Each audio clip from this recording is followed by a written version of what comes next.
नमस्कार, मी दीक्षा पाटील. झी 24 तासमध्ये आपल्या सगळ्यांचं स्वागत.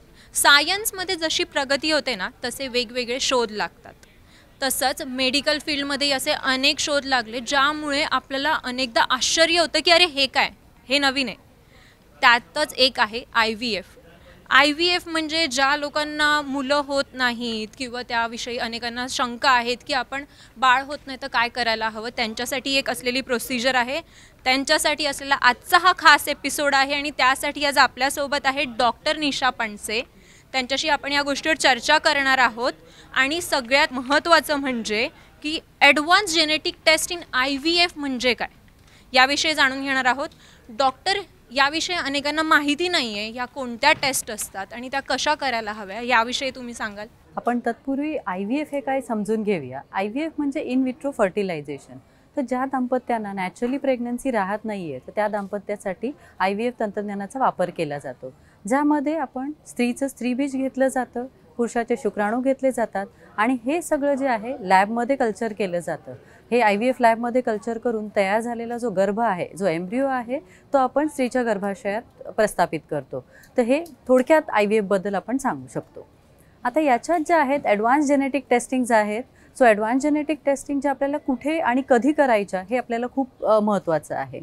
सो IVF प्रोसेसमध्ये जेनेटिक टेस्टिंग हे जेव्हा आपण कंबाईन करतो तेव्हा जोडप्याला 99% खात्री असते की आपल्याला होणारा जो गर्भ आहे, जे मूल होणार आहे ते अगदीच नॉर्मल असणार आहे.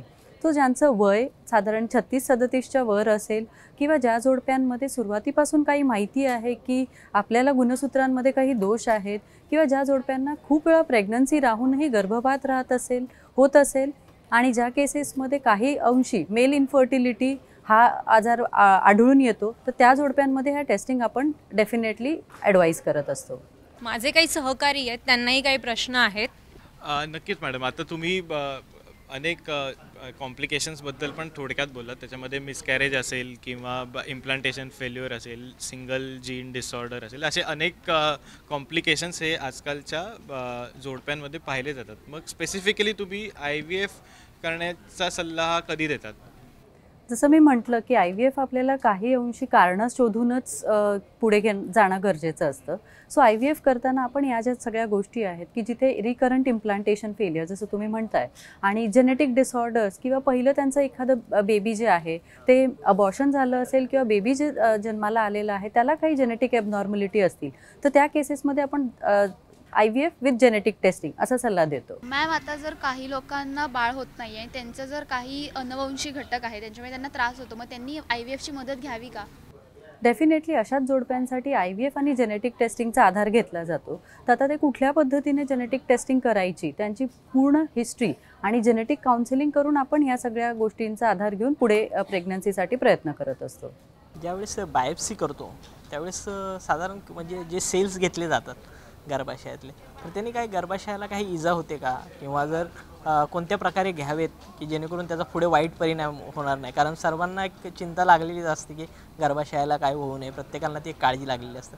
तर त्याविषयी जरा थोडक्यात. येस प्रीजेनेटिक टेस्टिंगमध्ये आपण IVFचा आधार घेऊनच पुढे प्रीजेनेटिक टेस्टिंग करू शकतो. सो IVF पद्धतीमध्ये आपण जो गर्भ तयार करण्याचा दिवस असतो त्याला डे 0 असं काउंट करतो, ज्या दिवशी स्त्रीबीज आणि शुक्राणू याचं फलित केलं जातं आणि त्याच्यानंतर आपण हे गर्भ जे आहेत लॅबमध्ये कल्चर करतो आणि त्याची ग्रोथ असेस करत असतो.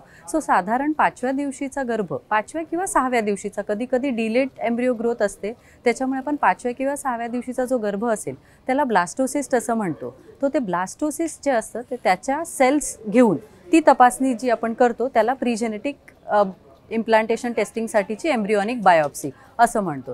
तर याच्यात आपण ज्या सेल्स घेतो त्या ट्रोफॅक्टोडम, जो आउटर लेअर, एम्ब्रिओला 2 पद्धतीने डिवाईड केलं जातं, एक इनर सेल मास आणि आउटर लेअर, ज्याला ट्रोफॅक्टोडम म्हटलं जातं. तर त्या ट्रोफॅक्टोडम सेल्स ज्या आहेत साधारण एक 8 ते 10 सेल्स आपल्यासाठी जेनेटिक टेस्टिंगसाठी सफिशियंट असतात. मॅम, तुम्ही आता ज्या प्रकारे जेनेटिक टेस्टचा उल्लेख केला तर असं बोलायला गेलं की आत्ता कोणत्या जेनेटिक टेस्ट अवेलेबल आहेत आणि ज्यामध्ये PGTA असेल, SR असेल किंवा या टेस्ट कोण करतं आणि कशा प्रकारे केल्या जातात? खूप चांगला प्रश्न आहे की आपल्याला ह्यातल्या डिटेल्स समजणं गरजेचं आहे.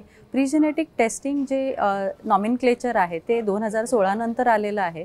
पूर्वी आपण याला प्रीजेनेटिक इम्प्लांटेशन डायग्नॉसिस म्हणायचो किंवा प्री जेनेटिक इम्प्लांटेशन स्क्रीनिंग म्हणायचो.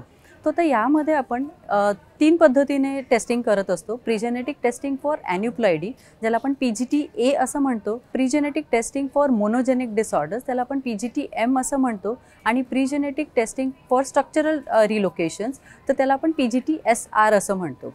तर ज्या दाम्पत्यांमध्ये अगोदर काही बेबीला ॲबनॉर्मॅलिटी असतील, तर त्या ज्या माहीत असतील, जर या ॲबनॉर्मॅलिटी सिंगल जीन डिसऑर्डर असेल, ऑटोझोमल रिसेसिव्ह डिसऑर्डर्स असतील किंवा सिस्टिक फायब्रोसिस आहे, सिकल सेल एनिमिया आहे, तर त्या पद्धतीने या दाम्पत्याची हिस्ट्री घेऊन आपण या टेस्टिंग रेकमेंड करत असतो. तर ज्या केसेसमध्ये रिकरंट इम्प्लांटेशन फेलियर होतं किंवा वारंवार गर्भपात होत असतो, तर अशा दाम्पत्यांसाठी आपण pre genetic testing for aneuploidy ही टेस्ट रेकमेंड करत असतो.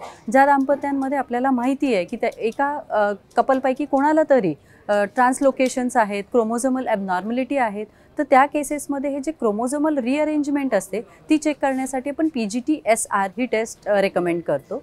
आणि pre genetic testing for monogenic disorder जे आहे की ज्या दाम्पत्यांना thalassaemia, sickle cell diseases, cystic fibrosis अशा ज्या गोष्टी असतील, तर त्या केसेसमध्ये आपण pre genetic testing for monogenic disorders म्हणजेच PGT-M ॲडवाईज करत असतो. हॅलो डॉक्टर, तर ह्याच्यामध्ये ॲम्ब्रोलॉजिस्ट किती महत्त्वाचे असतात आणि आपला हा रिझल्ट येण्यासाठी नेमका किती कालावधी लागतो? एम्ब्रिओलॉजिस्ट याच्यात खूप महत्त्वाचा घटक आहे. क्लिनिशियन्स गर्भ तयार करण्यापर्यंतची परिस्थिती आहे ती हाताळू शकतात. याच्यानंतर लॅबमध्ये जे आपल्याला बायोप्सी घ्यायची असते एम्ब्रिओची, त्याच्यासाठी आपल्याला स्किल्ड आणि एक्सपिरियन्स्ड एम्ब्रिओलॉजिस्ट असेल, तर यामध्ये कुठेही आपण गर्भाला धोका पोहोचू शकत नाही. आणि यामध्ये आपल्याला जो टेस्टचा रिपोर्ट येण्यासाठीचा कालावधी साधारण 15 ते 20 दिवसांचा असतो. मॅडम, ह्या ज्या टेस्ट आहेत त्या नोवा IVF सेंटरमध्ये होतात की जेनेटिक टेस्टिंगच्या मदतीने, याविषयी थोडं.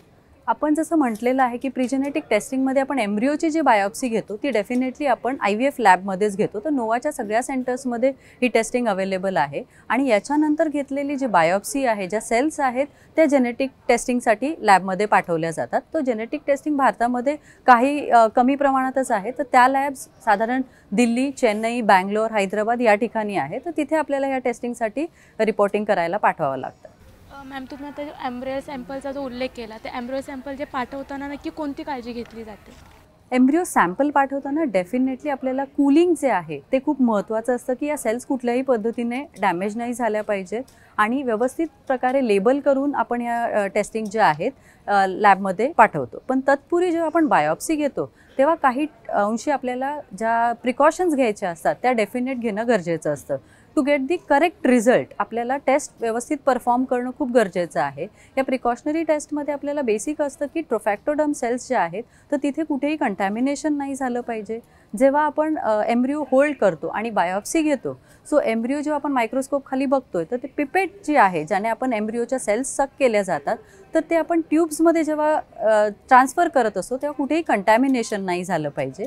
आणि यासाठी वापरला जाणारा जो मीडिया असतो तो मीडिया आपल्याला थोडा प्रायर थॉ करणं गरजेचं असतं.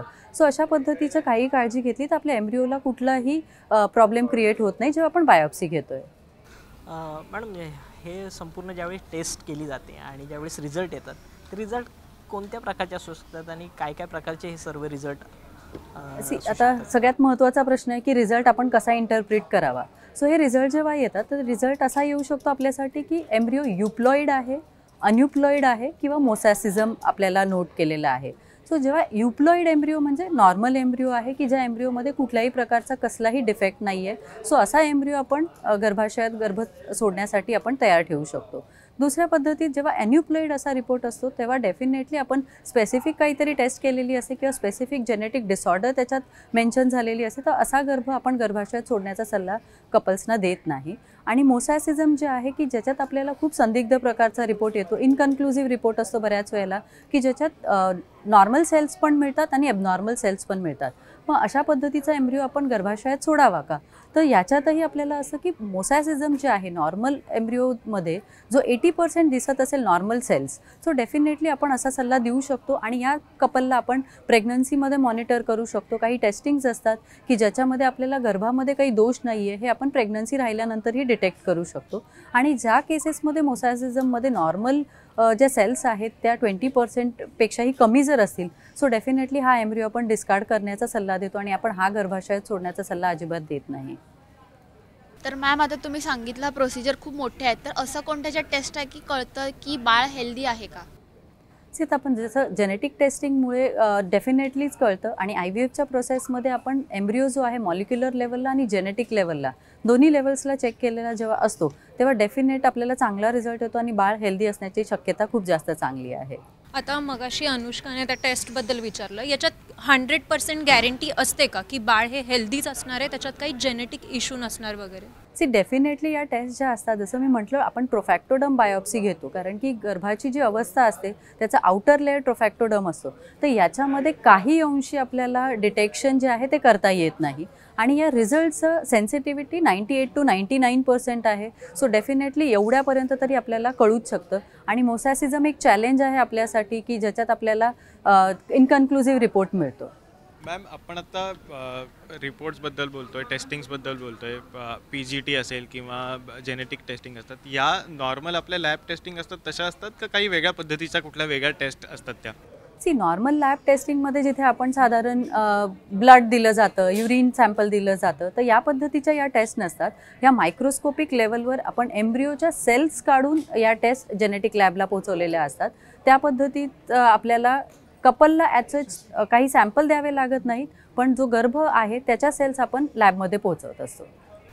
मॅम तुम्ही ज्या टेस्टबद्दल बोलला तर त्या टेस्टने फक्त जेनेटिक रोगाचंच निदान होतं की काही ज्या जोडप्यांना जे समस्या असतील त्याचंच फक्त निराकरण केलं जातं? सी दोन्ही पद्धतीने या गोष्टींचा विचार केला जातो. जसं मी म्हटलं की प्रीजेनेटिक टेस्टिंग SR आणि मोनोजेनिक डिसऑर्डरसाठी जे आहे तर त्याच्यामध्ये काही विशिष्ट अंशीचे जेनेटिक डिसीजेस काही आहेत का त्या कपलला हे आपलं निदान करता येतं आणि ज्या केसेसमध्ये जिथे प्रेग्नन्सी लॉसेस आहेत, खूप सारे अनएक्सप्लेन्ड इन्फर्टिलिटी आहे की प्रेग्नन्सी राहत का नाही आहे आणि जिथे गर्भपात वारंवार होत आहेत, प्रेग्नन्सी राहूनही, तर अशा जोडप्यांमध्ये आपण प्रीजेनेटिक टेस्टिंग फॉर एन्युप्लॉइडीज की आपण जो गर्भ सोडतोय साधारण 20% कपल्समध्ये की कुठला गर्भ सोडला गेलेला आहे हे आपल्याला माहीत जेव्हा नसतं तेव्हा ॲबनॉर्मॅलिटी होण्याचे चान्सेस असतात आणि गर्भपात होण्याचे चान्सेस असतात. त्याच्यामुळे अशा कपल्समध्ये आपण PGT-A ही टेस्ट ॲडवाईज करत असतो. पण जर त्याच्यामध्ये काही ॲबनॉर्मॅलिटी आढळली आपल्याला तर मग त्याच्यावरती काही उपाययोजना आपण करू शकतो का, म्हणजे काही उपचार किंवा आपण काही दुसरं? सी ॲबनॉर्मॅलिटी कुठल्या प्रकारची आहे त्याच्यावर आपल्याला गोष्टी पुढे डिस्कस करता येतात. आता ह्यात डेफिनेटली आपण जेनेटिक काउन्सिलरची मदत घेत असतो. तो जेनेटिक टेस्टिंग हा खूपच मोठा इश्यू आहे ज्याच्यात autosomal recessive, autosomal dominant diseases असतात. सो ऑटोझोमल डॉमिनंट डिसीजेस असतात तेव्हा काही अंशी आपणही हतबल होतो की आपल्याला फार काही करता येऊ शकत नाही. मग त्या केसेसमध्ये गॅमेट चेंज हा एकच ऑप्शन कपलसाठी राहतो. पण ऑटोझोमल रिसेसिव्ह डिसऑर्डर्स ज्या असतात तर त्याच्यात 25% चान्सेस असतात की आपलं प्रोजेनी जे आहे, आपलं होणारं बाळ जे आहे ते अफेक्टेड असेल. मग त्या केसेसमध्ये डेफिनेटली 75% केसेसमध्ये आपल्याला नॉर्मल्सी मिळण्याची शक्यता जास्त असते. त्याच्यामुळे या कपलसाठी ऑटोझोमल रिसेसिव्ह डिसऑर्डर्समध्ये प्रीजेनेटिक टेस्टिंग आपण डेफिनेटली ॲडवाईज करत असतो. एम्ब्रियन्सच्या बाबतीत असं कधी होतं का की तुम्हाला कोणताही निर्णय घेता येत नाही आणि त्याचे किती % चान्सेस असतात? त्याचे चान्सेस साधारण एक 10 ते 12% असतात की मोसॅसिझमचा रिपोर्ट जर आला की जिथे असंदिग्ध स्वरूपाचा रिपोर्ट आहे आणि तिथे आपल्याला कळत नाही आहे की ॲबनॉर्मल सेल्स आणि नॉर्मल सेल्स दोन्ही सेम जर काउंटला असतील तर त्या केसेसमध्ये आपण मग कपलला चॉईस देतो, जेनेटिक काउन्सिलरची मदत घेतो. कपलबरोबर एक्सटेन्सिव्ह डिस्कशन केल्यानंतर आपण डिसिजन घेत असतो आणि त्यांना सिक्वेन्सिंग काय करायचं आहे, आपल्याला पुढे कसल्या पद्धतीची काळजी घ्यायची आहे आणि आपल्याला कुठल्या ॲडव्हान्स टेस्टिंग प्रेग्नन्सीमध्ये करायच्या आहेत त्या आपण त्यांच्याशी सल्ला घेऊन मगच आपण गर्भाशयात सोडण्याचा निर्णय घेत असतो. मॅम तुम्ही आतापर्यंत एवढ्या टेस्ट बोललात किंवा जी काय प्रोसेस असेल ती सांगितलं, पण प्रत्येक गोष्टीसाठी आर्थिक नियोजन केलं जातं. तर एम्ब्रियो टेस्ट करण्यासाठी साधारणपणे किती खर्च येतो? ही प्रीजेनेटिक टेस्टिंगसाठीचा खर्च जर ग्रॉसली आपण सांगायचं म्हटलं तर साधारण एक 17,000 ते 25,000 हा खर्च असतो पर एम्ब्रियो. आता कुठल्या पद्धतीची टेस्ट करतोय आपण, IVF लॅब आणि कुठली जेनेटिक लॅब ह्या टेस्टिंगसाठी वापरतोय तर याच्यात थोडीशी तफावत असू शकते, पण ग्रॉसली आपल्याला एवढा खर्च अपेक्षित असतो. मॅम या सगळ्या टेस्ट करत असताना किती सेल्स घेतल्या जातात? जसं बायोप्सीमध्ये 8 ते 10 सेल्स आपल्याला सफिशियंट असतात to diagnose the genetic disorder. जाता जाता तुम्ही प्रेक्षकांना काय सांगाल जे जोडपे आहेत ज्यांना बाळ होत नाहीये किंवा जे दुसऱ्या बाळाची प्लॅनिंग करतात त्यांना काय सल्ला द्याल? सी डेफिनेटली कुठल्याही कपल्सना जर आपल्याला प्रेग्नन्सी राहत नाही आहे किंवा प्रेग्नन्सी राहूनही ती पुढे टिकत नाही आहे तर या दोन्हीही गोष्टींसाठी IVF आणि प्रीजेनेटिक टेस्टिंग डेफिनेटली करू शकतो. आणि बरेच कपल्स आहेत की ज्यांना प्रेग्नन्सी राहिलेली असते, पहिल्या बाळाला काहीतरी अबनॉर्मलिटी आहे तर या कपल्समध्ये डेफिनेटली IVF विथ प्रीजेनेटिक टेस्टिंग हा एक खूप चांगलं वरदान ठरणार आहे. कारण की आपल्याला जर पहिल्या बाळाला काय अबनॉर्मलिटी आहे तर त्या पद्धतीने आपण सेकंड जे प्रेग्नन्सी करणार आहोत त्याच्यात गर्भाची तपासणी करून तो गर्भ जर सोडला तर आपण खूप मोठा मानसिक तणाव जो आहे तो या कपल्सचा वाचवू शकतो. आणि मोरओव्हर आपल्याकडे बऱ्याच वेळेला कॉमनली आता इंडियामध्ये तरी बीटा थॅलेसिमियाचं जे प्रमाण आहे की ज्याच्यात कपल्स कॅरियर्स असतात, म्हणजे एका कपलला थॅलेसिमिया असतं, बीटा थॅल मायनर आपण असा रिपोर्ट मिळतो त्याचा. सो बीटा थॅलेसिमिया मायनर जर कपलमधलं एक कोणी पार्टनर असेल आणि दुसरं कपल नॉर्मल असेल तर आपण या केसेसमध्येही त्या कपलला डेफिनेट एक सोल्युशन देऊ शकतो प्रॉपर जेनेटिक काउन्सिलिंग, IVF आणि प्रीजेनेटिक टेस्टिंगच्या मदतीने. इवन कपलला जेव्हा कधी दोन्ही कपल्स अफेक्टेड असतील थॅलेसिमिया मायनरने तर होणारे जे बाळ असेल तर ते थॅलेसिमिया मेजर असतं की ज्याच्यात कंटिन्युअस त्या बाळाला ट्रान्सफ्युजन लागल्या जातात. तर या प्रीजेनेटिक टेस्टिंगमुळे अजून आपल्याकडे महत्त्वाची माहिती जी मिळते की आपण IVFच्या पद्धतीने पुढचं जे होणारं बाळ आहे त्याला आपण सेव्हियर सिबलिंग म्हणतो की जे पुढचं होणारं बाळ आहे त्या जेव्हा तो गर्भावस्थेतच आहे त्याचा HLA मॅच केला जातो जे आपलं नॉर्मल अस्तित्वात असलेल्या बाळाशी जे अफेक्टेड आहेत बीटा थॅलेसिमिया मेजरने. मग हे सेव्हियर सिबलिंग जे आहे HLA मॅच करून त्याचं बोन मॅरो ट्रान्सप्लांट केलं जातं. हे खूप प्रगत तंत्रज्ञान आहे आणि ते भारतामध्ये अवेलेबल आहे. आणि अशा केसेस आम्ही बऱ्यापैकी बघतो की ज्या केसेसमध्ये कपलना डेफिनेट ब्लड ट्रान्सफ्युजन जे मोठ्या बाळासाठी सुरू असतं ते कुठेतरी थांबवता येतं. मॅम, तुम्ही आलात आणि आमच्या प्रेक्षकांना IVF आणि त्याचसोबत ॲडव्हान्स जे जेनेटिक टेस्ट आहे याविषयी सांगितलं, त्याच्यासाठी धन्यवाद. थँक्यू.